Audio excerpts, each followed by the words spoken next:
Hello, welcome to Anatomy of a Channel. And I'm Catherine Bird. And if you haven't tuned into my work before, I am a channel. I'm a shaman, an energy healer. I teach a lot of energy practices. I'm very passionate about energetic mastery. I'm a student of Daoism and medical Qigong and teach Qigong, and I have been doing healing work for a long time and channeling work for a long time.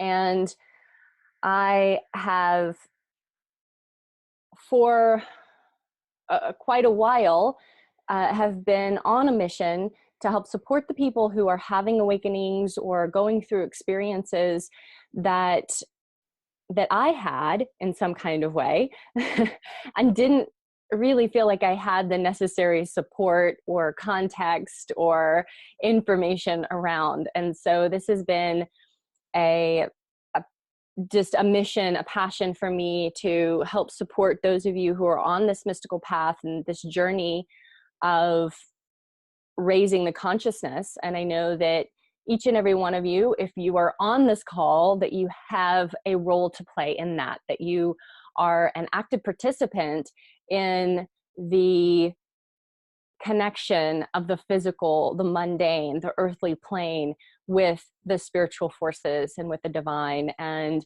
with helping to anchor in a frequency that is helping all of us all over the planet to evolve and grow and to show up and do things differently.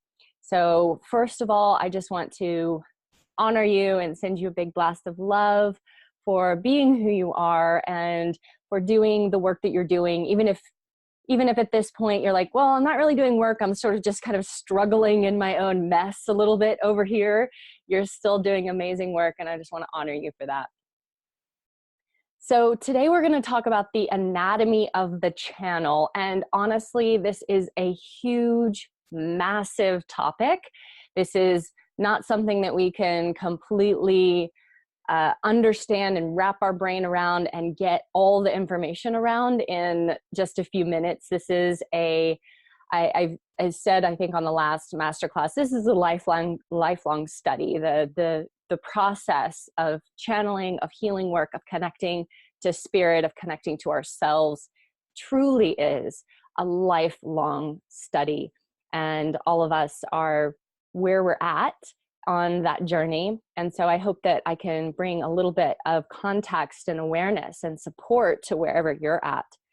When I was opening my channel, or it felt more like it was opening whether I liked it or not, it was really confusing and frustrating, intense. There was a lot going on for me, and I didn't have a lot of context or awareness. And I didn't have the tools and the practices that I needed to support that awakening. And because my awakening was so intense and just blew me up in a lot of ways, I'm here to help other people who are going through whatever that looks like. For some of you, it might be really intense and very confusing and super a lot. And for some of you, it might feel a little more calm and just slowly occurring and blossoming within you. And you lucky people.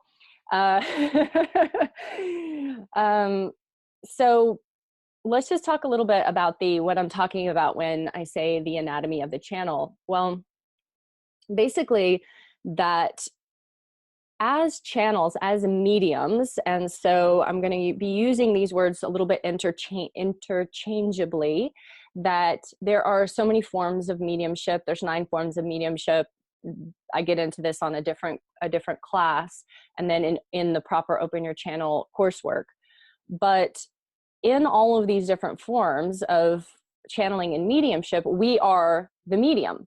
We're the thing that the information flows through, or the healing flows through, the energy, the whatever it is, whether it's a spirit, an actual being coming through us and doing trance work, or it's information, it's frequency. And as that, because we are terrestrial beings on planet Earth, our physical and energetic bodies are very key to what's going on here. It is necessary for evolution and growth out there in all of the places. Having this nervous system that we have is a key towards evolution. It's one of the reasons that we chose to incarnate and come to Earth and have this very challenging, difficult experience of having a biological body which gets sick and gets hurt and eventually will break down and die and decompose. And we have a very challenging experience here on this planet: fear and trauma and pain and war and struggle. And our nervous system, our physical body as part of, and our energetic body, our electrical body, is a key to our soul's evolution and growth.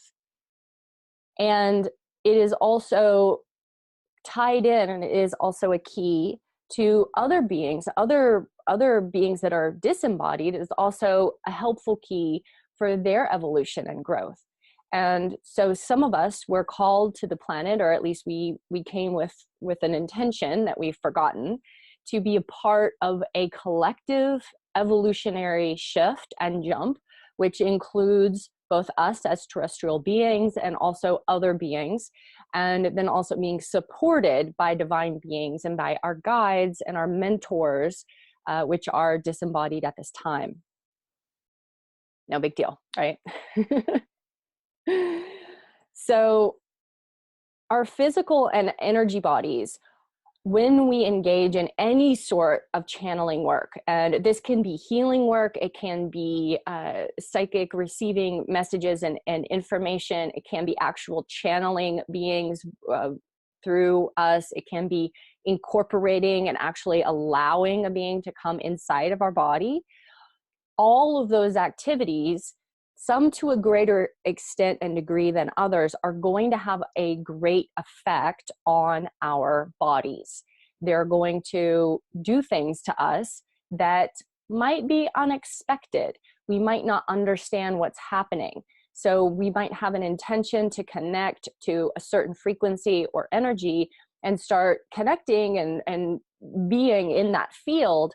And by just connecting and being in that field, calling in guides or working with certain beings that have a certain frequency, it will start to shift us and change us on a very deep level. And because of this, it can create a lot of different things, a lot of different symptoms that can come up, which can include physical pain, emotional pain, exhaustion, just like, oh my gosh, I need to sleep so much, needing to eat certain foods more or less. It can create illness. You know, you might have heard of something maybe called shaman sickness, so on, or like an awakening flu. Some of this is because it's actually detoxing your body so much, and it's shifting the vibration so much in order for you to connect here with this being here. If you're here, they're going to come down to here, but you also have to go up to them. So if that's the case, then that is a radical shift for a biological being to have. You know, if you don't have a body, you can kind of, oh, I'm all over the place, I'm doing my thing, and oh no, I'm over here. We are biology. We're cells, we're water, we're lymph, we're blood and bones, and we're all of these things in this nervous system that's tracking everything all the time with all of the evolutionary, hereditary wounds and traumas and pain points, and all of our personal wounds and traumas and pain points stored in our tissues, stored in our chakra system, stored in our energy bodies and our auric field. And when we start engaging in spiritual works, all that stuff it's like plugging it into the wall. It starts to shift. Things start to become activated. Things that have been hidden and submerged in the consciousness and submerged in the tissues of the body start to come to the surface. So it can cause a lot of issues. And so this is where the confusing point often is for people, is that, oh, I'm doing this spiritual work and I'm doing all this amazing things and I'm connecting with these beings or whatever that is, and I feel like shit. Like, why do I feel like this? Okay, well, this is a process that the physical and energetic emotional bodies are going through as they cleanse and purge the system, as they cleanse and purge the field. And this raising of the vibration, the movement of the energy through the body, and this personal evolution and spiritual development, it blasts through and starts clearing the channels, the organs, the chakras, and then the stuff that's in the field around you. And sometimes it's like Drano, and can feel like, oh my gosh, I just drank some Drano. Perfect. That feels amazing. No, it doesn't feel amazing. It can feel very uncomfortable. And this is where oftentimes people have fear. They have fear. I'm doing it wrong. I'm bad. I'm a fraud. I don't know what I'm doing, which maybe you might not know what you're doing. And maybe that's why you're here. And it can cause a lot of confusion. It can cause fear. And we all know that anytime we give into fear, we shut things down. Things shut down in our system. And that can cause a lot of problems later on down the road. So being a channel is very much connected to being in the physical body and being in the energy body and being in the emotional body and understanding all of those aspects of ourselves. Oftentimes what happens is that when people start connecting spiritually, they almost feel like, oh, this is not what matters. This isn't the thing. The thing is this. It's light. Oh, and don't do the physical and energetic practices and the very intensive, often self-care that's required for people who are doing this work. And so pause there, because I'm gonna say that right now. I'm honestly, like, let's say it again, because we, by and large, will avoid and not do, sometimes simply because we don't know what things to do, the physical, energetic practices and the radical self-care that's required for people who do this work.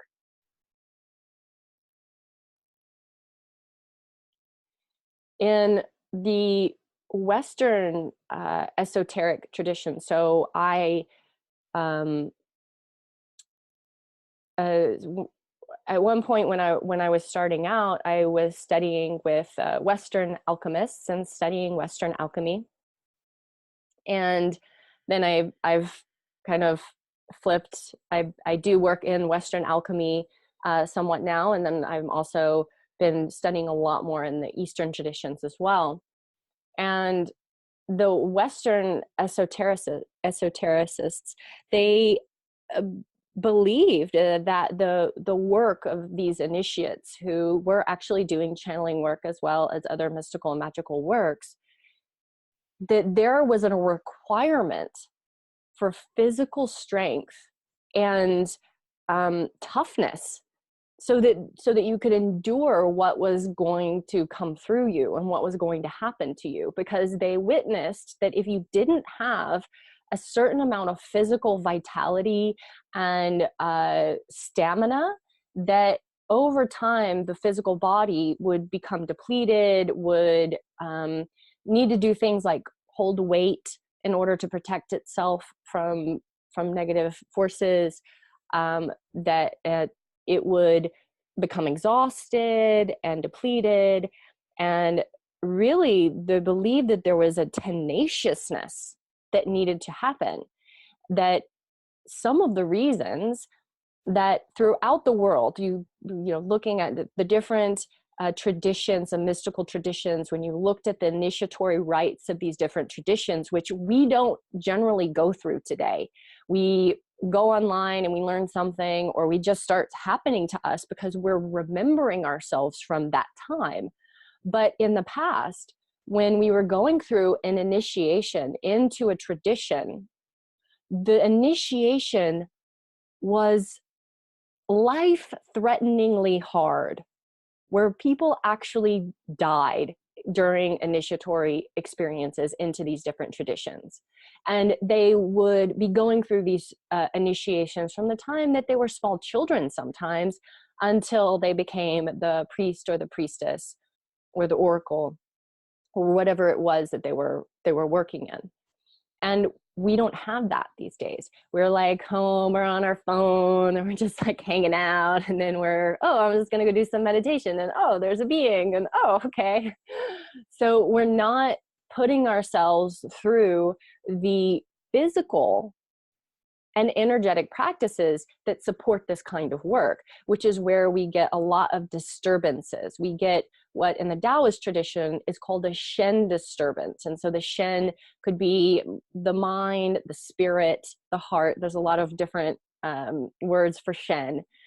But in that, it means that the physical body, the lower center, the lower centers, the lower dantian, the belly, the lower centers, the root, if you're looking at from the yogic tradition, that these centers are not activated, strong, powerful, working all the time, like practiced enough that it's an automatic happening, that if we start channeling and doing psychic phenomenon, that we will destabilize our system so much to the point where we're actually hallucinating and seeing ghosts that aren't there. It's called ghost syndrome, and having experiences that actually aren't true. And that is not a pure channel. That is not the light. That is not helpful to anybody, and especially not to you, because it destabilizes the system so much that causes mental breaks and issues with health and well-being. And I'm sure that probably a few of you might have met some people who would fall into this category, who, without actually doing any of the preparatory work of working in their body and their lower centers, with doing physical and energetic practice, and then also working on the traumas and the wounds of the lower centers. And like, I'm looking at this list of who's tuned in here, a lot of ladies on this list. And as women, pretty much all of us have some sort of sexual trauma and wounds. And if you don't have it, you're connected to the collective, and hey, we all of us got it. So we all are needing to do some work on ourselves, doing somatic work, breath work, energy work, and physical practices to both awaken, open, and move the energies out that need to be moved out, so that we can become that pure channel, we can become that state, and that we have the stamina to be able to handle what's happening. For some of us, we might just receive knowings or impressions or so on. For others of us that are called into more of a trance channel experience, that stuff is extremely draining on the system. If you're working with entities, if you're called more into shamanic work and you're working with entities or moving entities and doing extraction work, that is exhausting work. And so it requires a certain level of devotion to your practices and to your physical body to be able to sustain that work over time. Because you can do it, you can absolutely do it, and you'll probably be fine for a good while. But from what I've seen, there are a lot of people who are extremely powerful, extremely talented, who are doing work. So I, met some people who are medicine practitioners and shamans and different kinds of practitioners and channels who are doing this work and don't do the groundwork. They don't do any of the clearing practices. They don't do the things that I'm talking about. And you see over time, as they age, a real depletion in their system. And what we are looking for, I think, is this sustainable experience. This is what I've been very passionate about, is how do we handle this stuff, this work, the work that you're called to do. If you're on this call, the work you're called to do, it's probably intense. It's probably a big deal. And we're being asked as healers, as light workers, to do some pretty heavy lifting right now, because it's like, now is the time. We have to dredge everything up and move all of this stuff in order for us to move forward as a collective. So we gotta do the work for us, right?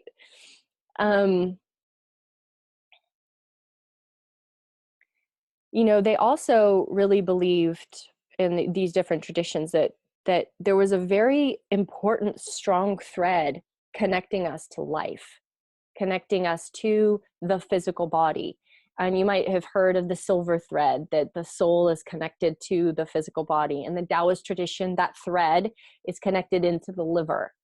And that needs to be strong. It needs to be very strong in order for, if there's traveling work happening, if there's spirits around, that they're not going to overtake you, because you're so connected to life, to the earth, to being in your body on a regular basis, that when those spiritual things start to happen, they're not destabilizing.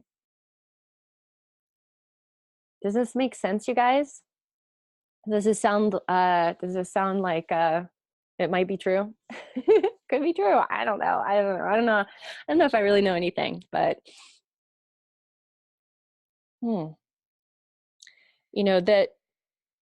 that we are not meant to be etherealized. And right, we're like hearing, yeah, I'm exhausted, right?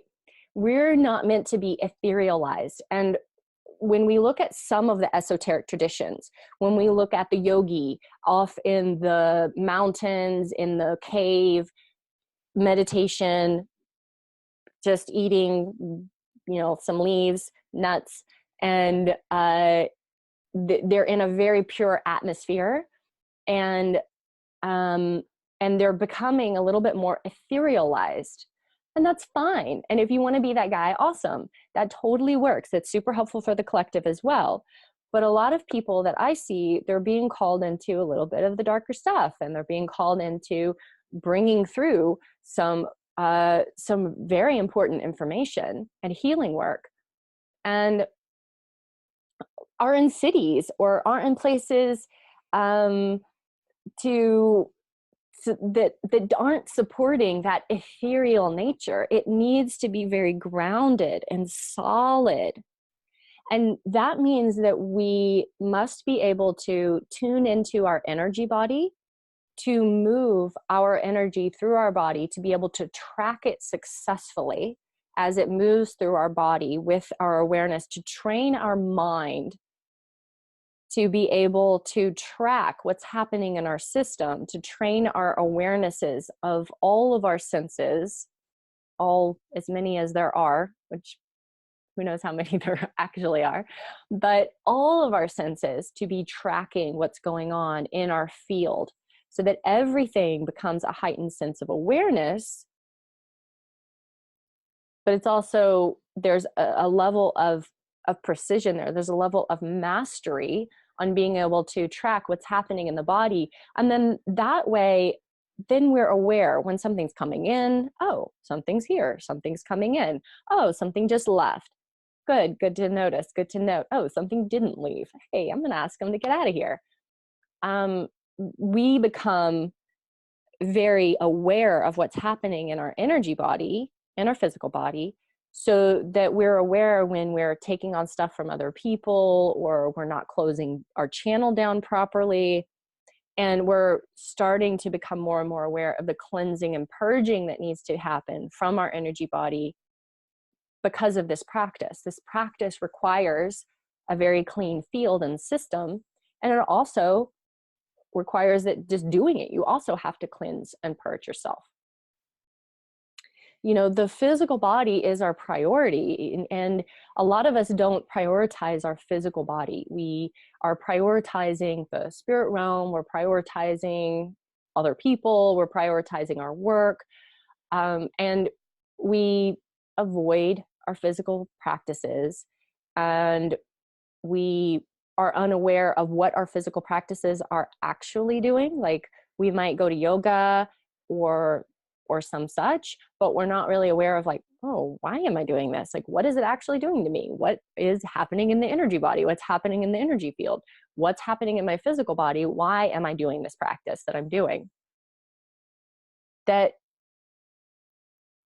if you are suffering from exhaustion, from illness, from an instability, that is not the time to be doing this work.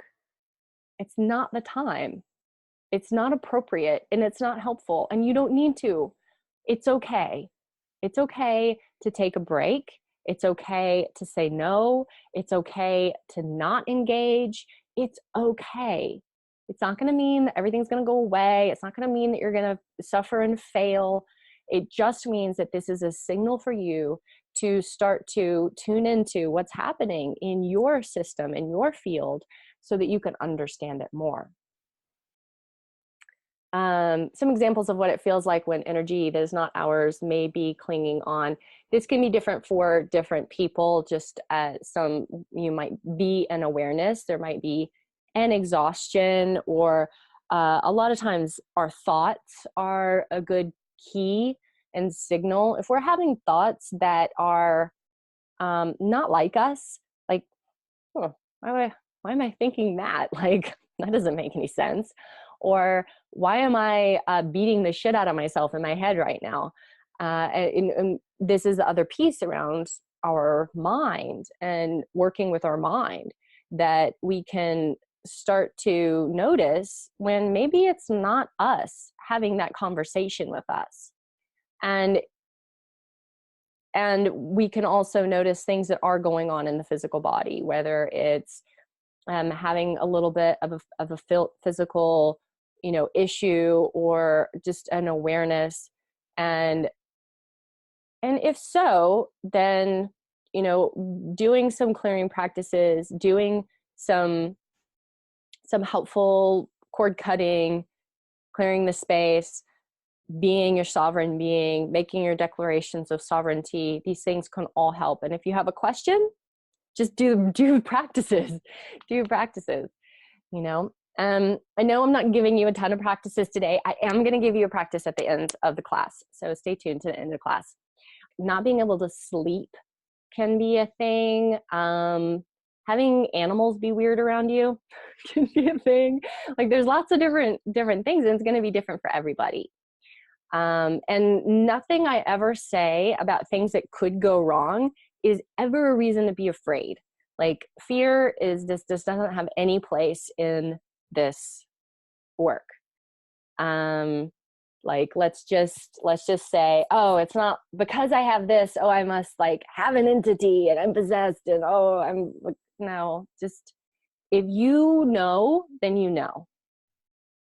And if you don't know, so one thing about sleep is that people who are channels, I'm just going to give you guys this, people who are channels oftentimes don't have the awareness of the opening and the closing of the channel. And so they don't close the channel. They just go around all day, I'm an open channel. And then at night, they're like, oh, I'm open channel. And the stuff's just coming in and it's processing and it's doing its thing. If you're an open channel, what do you have to say with it? So you have to be very clear before you go to sleep that you are closed, that you are not engaging in any spiritual activity at night, and that you are asking your guides and angels to assist you in restful sleep. And wear socks, because I hear that helps. I don't know. My partner says it helps him to sleep. He read it on the internet. I don't have any experience with that one. So the other piece is really this awareness of um, the central channel, the Tai Chi pole, the chakra system, our posture, movement, and breath. All of these are very important. And if you engage with some of my work in the future and come and study with me, these are all pieces that we dive in really deeply into in different ways. And these are important pieces, is how we are engaging in our posture and doing the physical practices that allow us to have that, to also to do the energy practices that are having us have that awareness of that channel of light that's coming in, so that it's more easeful. When our posture is very off, it's like, pinball thing. It's like, it's trying to, it's like, or like a pipe, and the thing's trying to get through the pipe, and it's like, oh, the pipe's all crooked. That's really challenging for the information to come through. So improving our posture, doing more movement work, more breath work is always going to assist us. Sometimes we can overactivate with breath work, so be careful with that. If your channel's super open and you start like doing like crazy breath work, it can get really intense. So, but connecting to the breath is always important. Yeah, and a lot of times we've shifted our posture to keep stuff out. We stopped stuff. Don't come in here. It's gonna close down. And the other thing I want to give you today, so I want to give you this information that's very important and interesting, I think. And we're going to do a tiny little practice, but from the Daoist tradition. The upper gate tower, which is this area back here. I just want you to kind of, like, if you can, if you're not driving your car, maybe with one hand if you're driving your car, but feeling the back of the head where they call the occipital protuberance. There's a little bony piece here that sticks in the back. If yours is really big, then traditionally you would be a little more psychic than other people. Lucky you. And now you're going to run around touching people's heads. This is the Jade Pillow Palace because traditionally we would sleep on a jade pillow, which never sounded very comfortable, but I'm sure it was quite stimulating to this area of the head. I can imagine like just laying on a big piece of jade here. And so from the center, so this was considered an antenna to the messages. And then from the center out just a little bit, kind of where those, the kind of like muscle tendon-y part is, comes into the head, and you'll start to feel around back here. This was considered the mouth of God. And the 2 points on the two sides, which, you can't see, but kind of just press around and see if anything feels interesting back here. These are the transmedium channel points. And they believe that this is where a spirit entity could extend its chi, its energy, and its shin, its spirit, into a person to possess their physical body. And this is, a lot of times we hear possession and we're like, possession, but it's a benign possession, right? It's a trans-channel experience. It's doing channel divination. And when I found this out from the Daoist mysticism literature, I was so excited because I had had conversations with some of my friends who were trans channels, and I was like, and we're like, when we meet each other, we're like, oh, cool. How do you do it? And we're like, I don't know. How do you do it? Like, and both of us, we have, and several of them, like, oh, yeah, I feel like my consciousness kind of comes back here. This is this place, it becomes activated, this thing. It was consistent with different people that they would say, yeah, there's this thing that happens here. And so in my experience, I had just been doing this with no training. And I was like, oh, well, what happens is I kind of just slide here. And my consciousness is here. And then talking to other channels, they're like, oh yeah, that's how it happens for me too. And then reading this in the Daoist literature about this area and this point, and then also from the other more Eastern, like other Eastern, it also considered this like dragon brain that's back here. This is also an area where spirits will attach to people into this area and then coming into the upper back. And so oftentimes entities will be stuck in the upper back. And so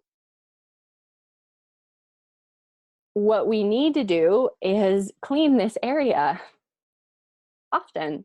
And so I'm going to give you, we've got 5 more minutes, and we're going to do a super quick little practice. So first, let's just kind of like massage the head, massage all of the bones of the head, because when you're starting to open your channel, you might even feel like, oh, it's hot, or there's weird divots in my head here. Like the bones start moving in the skull. So just kind of take your hands and start doing some deep massage, like really grab the bones and like open the bones and open the bones on the side of the head and the back of the head, and then just massage this area in the back of the head. And then we're just going to tap from the head to the shoulders, from the head to the shoulders, from the head to the shoulders, and just use your intention and your breath to start to clean. So just imagine there's a big chimney behind your head, and you're just going to clean, clean, clean, clean, upwards, upwards, upwards, upwards, upwards, upwards, upwards. Do a little bit more tapping, a little more tapping, a little more tapping, and then maybe some little snaps around your head, and maybe some sounds like shoo, shoo, shoo, shoo, shoo, shoo, or whatever feels really natural and comfortable for you. You can kind of pull some stuff off the back of the head. It's kind of just like clearing this area. And especially if you have been doing any channeling work or afterwards, if this stuff is coming up and coming through for you, just kind of like, oh, just like wipe that off. And let's just wipe the front and wipe the face, wipe the front of the throat a little bit. And then just take that down the arm and shake that out a little bit. And then notice the back of the head, the back of the neck, and see if you can't just sit up a little straighter and feel your pelvic floor root into the earth. Be connected to the earth at this time, even though you're aware of what's in the upper realms.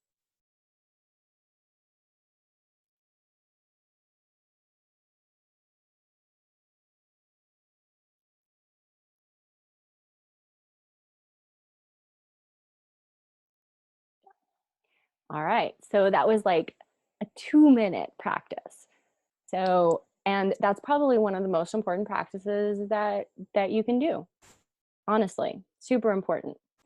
And yeah, it's so helpful. And you're like, what? Should that be helpful? No, it's very helpful. So I've just given you like an amazing, amazing practice for free. Here you go.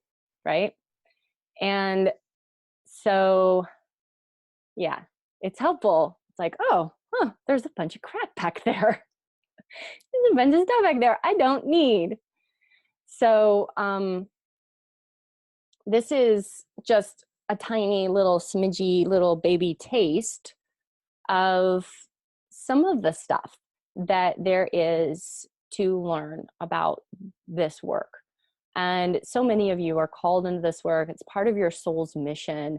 And instead of flopping about trying to figure this out on your own, I'm here to help you with this. If you are interested in joining me and a group of people who are on the same path as you to work through a 4-module course of practices, of understanding, of context, of meditations, of supportive community to give you what you need to be able to take your work to the next level quickly, of coaching calls and also a group channeling call. So even if you can't come to the retreat, you get to channel with other people. And then the retreat is just amazing and epic. We practice 9 forms of channeling. Everybody gets to do everything. And it's so good. So if you are interested in talking more about this course, specifically about the retreat, then reach out to me, send me a private message, send me an email to catbird711@gmail.com, or connect with me on Facebook. And well, let's get you in. We can jump on a call if you want to know more information. I will be sending out this recording in an email along with the link to the program. And if you would like to jump in and join us in the new year, then start out your year with this solid experience of being able to open, understand, and master your channel. And you can do this. It's totally possible. And all of the weird things that go on with doing this work and being this work, you don't have to suffer. And you can expand your work. You can get it out there. I'm also including a module on bringing this work into your client sessions, into stuff that you're doing online, into whatever it is that your business is now, or your new business working with these energies. I will be talking to you soon, and many blessings.